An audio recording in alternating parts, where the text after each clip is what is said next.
ಇವತ್ತು ಒಳ ಮೀಸಲಾತಿಯನ್ನ ಜಾರಿ ಮಾಡದ ಸಿದ್ದರಾಮಯ್ಯನವರ ಸರ್ಕಾರಕ್ಕೆ ಇವತ್ತು ಎಲ್ಲಾ ಮಾದಿಗರು ಇವತ್ತು ಸಿದ್ದರಾಮಯ್ಯನವರ ಸರ್ಕಾರ ಒಳ ಮೀಸಲಾತಿಯನ್ನು ಜಾರಿ ಮಾಡದೆ ಹೋದ್ರೆ ಮುಂಬರುವ ದಿನಗಳಲ್ಲಿ ಏನು ಕೆಟ್ಟ ಮಾದಿಗರು ಉಗ್ರ ಹೋರಾಟ ಹಮ್ಮಿಕೊಳ್ಬೇಕಾಗತ್ತ.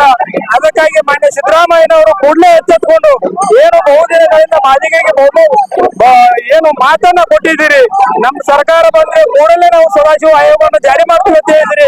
ಮಾಡದೆ ಹೋದ್ರೆ ಮುಂಬರುವ ದಿನಗಳಲ್ಲಿ ಸರ್ಕಾರಕ್ಕೆ ಬಹುದೊಡ್ಡ ಗಂಡಾಂತರ ತಂದಿಡ್ಲಿಕ್ಕೆ ಎಲ್ಲಾ ಮಾದಿಗರು ಸಿದ್ಧತೆಯನ್ನು ಮಾಡಿದ್ದೀವಿ. ಅದಕ್ಕಾಗಿ ಕೂಡಲೇ ಒಳ ಮೀಸಲಾತಿಯನ್ನು ಜಾರಿ ಮಾಡದೆ ಹೋದ್ರೆ ಮುಂಬರುವ ದಿನಗಳಲ್ಲಿ ಉಗ್ರ ಹೋರಾಟ ಮಾಡ್ತೇವೆ ಅಂತ ಹೇಳಿ ಈ ಮುಖಾಂತರ ಹೇಳ್ತೀನಿ.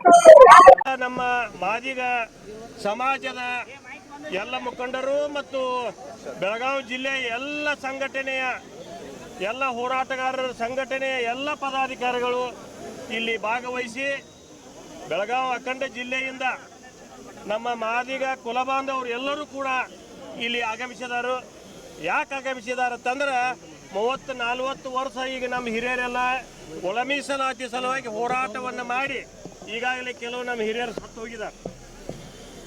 ಅದರ ಫಲವಾಗಿ ಈಗಾಗಲೇ ಒಂದು ವರ್ಷ ಹಿಂದೆ ಸುಪ್ರೀಂ ಕೋರ್ಟ್ ಆಗಸ್ಟ್ 1, 2024 ಒಳ ಮೀಸಲಾತಿ ಜಾರಿ ಮಾಡುವ ಹಕ್ಕನ್ನು ರಾಜ್ಯ ಸರ್ಕಾರಗಳಿಗೆ ಇರುತ್ತದೆ, ಅದನ್ನು ನೀವು ತಕ್ಷಣ ಜಾರಿ ಮಾಡಬೇಕನ್ನುವಂಥ ಸುಪ್ರೀಂ ಕೋರ್ಟ್ ಆದೇಶ ಆದರೂ ಕೂಡ ನಮ್ಮ ರಾಜ್ಯದ ಕಾಂಗ್ರೆಸ್ ಸರ್ಕಾರದ ಮುಖ್ಯಮಂತ್ರಿ ಸನ್ಮಾನ್ಯ ಸಿದ್ದರಾಮಯ್ಯ ಸಾಹೇಬರು ಅದನ್ನು ಒಂದು ವರ್ಷ ಆದರೂ ಇನ್ನೂ ಜಾರಿಗೆ ತಂದಿಲ್ಲ.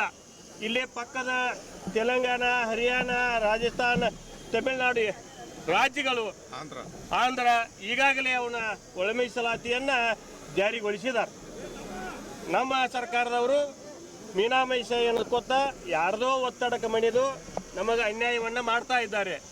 ಅದಕ್ಕೆ ನಾ ಈ ಮಾಧ್ಯಮದ ಮುಖಾಂತರ ಈ ಸರ್ಕಾರಕ್ಕೆ ಒತ್ತಾಯ ಮಾಡೋದು ಏನಂತಂದ್ರೆ, ನಾಳೆ ಆಗಸ್ಟ್ 15 ನಮಗೆ ಕೊಡಬೇಕಾದಂಥ ನ್ಯಾಯವನ್ನು ಒಳ ಮೀಸಲಾತಿ ಜಾರಿಗೆ ಮಾಡದೇ ಇದ್ದರೆ 16ನೇ ತಾರೀಕಿನಿಂದ ನಾವು ರಾಜ್ಯಾದ್ಯಂತ ಉಗ್ರ ಹೋರಾಟವನ್ನು ನಾವು ಹಮ್ಮಿಕೊಳ್ಳವರಿದ್ದೇವೆ.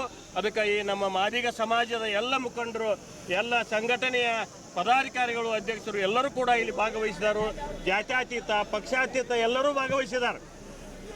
ಹೆಚ್ಚಿನ ಸುದ್ದಿಗಳಿಗಾಗಿ ನೋಡ್ತಾ ಇರಿ ಕನ್ನಡ 9 ನ್ಯೂಸ್.